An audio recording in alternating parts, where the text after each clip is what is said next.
시청자 여러분 안녕하십니까? 채널3 앵커 유가인입니다. 뉴스 시작하겠습니다. 첫 번째 소식입니다. 학생 인구가 줄어들면서 임용고시에 합격해도 교단에 오르지 못하는 사범대 학생들이 어려움을 겪고 있습니다.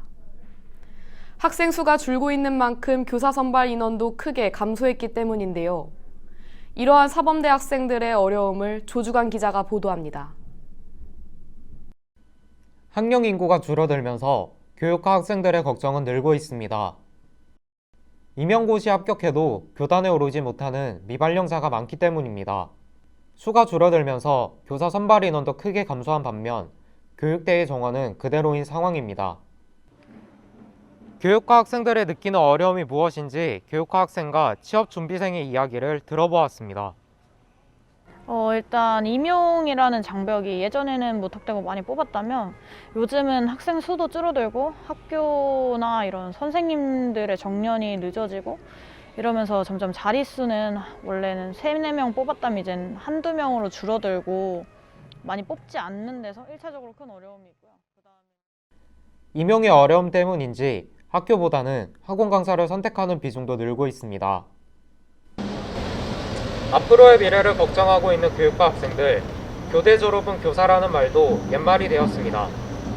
채널3 조중앙입니다. 대전시가 택시요금 인상을 추진하는 방안을 검토하고 있다고 밝혔습니다. 연료비와 최저임금 인상 등으로 이 방안을 고려할 수밖에 없다고 하는데요. 요금 인상에 대한 택시기사와 승객들의 목소리를 김진아 기자가 보도합니다. 8월 대전시는 택시요금 인상을 검토하고 있다고 밝혔습니다. 연료비와 최저임금이 오르며 요금 인상을 고려할 수밖에 없다는 의견입니다. 한전은 이번 달 2.3원을 올릴 예정이라고 밝혔으며 최저임금은 내년 5% 인상될 예정입니다. 요금 인상이 불가피한 가운데 이에 대한 택시를 이용하는 승객의 의견을 들어보았습니다. 기사님들의 입장이 이해가 안 가는 건 아니지만 완벽한 돈벌이가 없는 학생들 입장에서는 이 가격이 인상된다는 게 좀 부담스러운 면도 없지 않아 있는 것 같아요. 요금 인상에 따른 택시기사님의 의견 또한 들어보았습니다. 아무래도 최저임금과 연료비 상승 등으로 인해 어쩔 수 없는 상황 같습니다. 승객들이 택시를 이용해야만 우리 기사들도 수익을 얻을 수 있게 택시기사들 입장에선 어떻게 할 수 없다고 생각합니다. 대전시는 10월 말 융합 결과를 바탕으로 물가대책심의위원회의 심의를 거친 뒤 최종 인상폭을 결정하겠다고 밝혔습니다. 택시요금 인상으로 의견이 분분한 가운데 택시요금 인상 방안이 어떻게 진행될지 관심이 모아지고 있습니다. 채널3 김진아입니다. 다음 소식입니다. 코로나19로 인해 비대면으로 진행해오던 채플 수업이 다시 대면으로 전환됐습니다. 채플은 수강 인원이 350명에서 700명으로 다른 강의에 비해 대면 수강이 제한됐습니다. 대면으로 재개되는 채플에 대해 신한길 기자가 보도합니다. 보건대에서 이번에 진행하는 채플 수업을 대면으로 진행한다고 밝혔습니다. 수많은 학생들이 채플 수업을 들으러 모건대 채플실을 방문했습니다. 여기는 학생들이 채플을 듣는 교회입니다. 여기 채플실에서는 적게는 350명부터 많게는 700명의 학생들이 수업을 듣습니다. 대면으로 채플 수업을 진행한다고 밝혔지만 금요일에 있는 채플 수업에 한해서는 온라인 비대면 수업으로 진행한다고 밝혔습니다. 학생 여러분 반갑습니다. 교목실장 유장환 교수입니다. 2년 6개월 동안 코로나 때문에 대면 예배가 없었는데 이번 학기부터 이제 본격적으로 대면 예배를 드리게 되었습니다. 그동안 우리가 서로 만나지 못해서 외로움이 있었고 또 관계 단절이 있었습니다. 이제 우리가 같이 모여서 예배하는 아주 복된 자리를 열게 되었습니다. 같이 마음의 고민을 함께 기도하는 그런 뜻깊은 채플이 됐으면 좋겠습니다.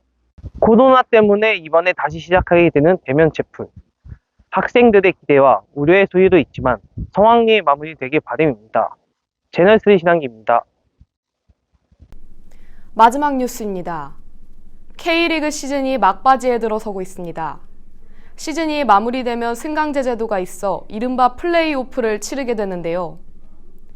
한국 프로축구연맹은 이번 시즌부터 승강제 구조를 변경했다고 합니다. 서한서 기자가 보도합니다. K리그 2부 모든 팀들의 최고급인 승격.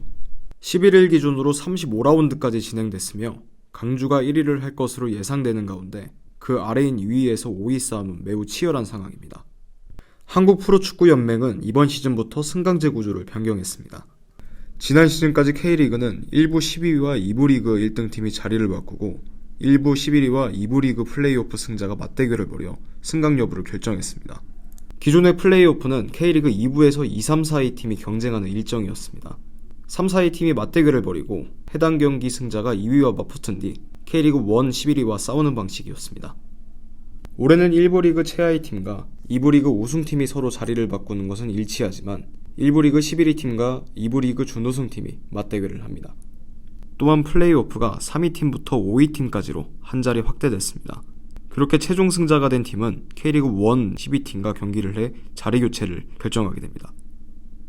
대전 지역을 연고로 하고 있는 대전 하나시티는 역시 3위로 플레이오프를 위한 순위 경쟁을 하고 있습니다. 이러한 승강제 제도를 잘 이해한다면 국내 프로축구를 더욱 재미있고 흥미있게 관람할 수 있을 거라 생각합니다. 채널3 서한서입니다. 시청해주신 여러분 고맙습니다.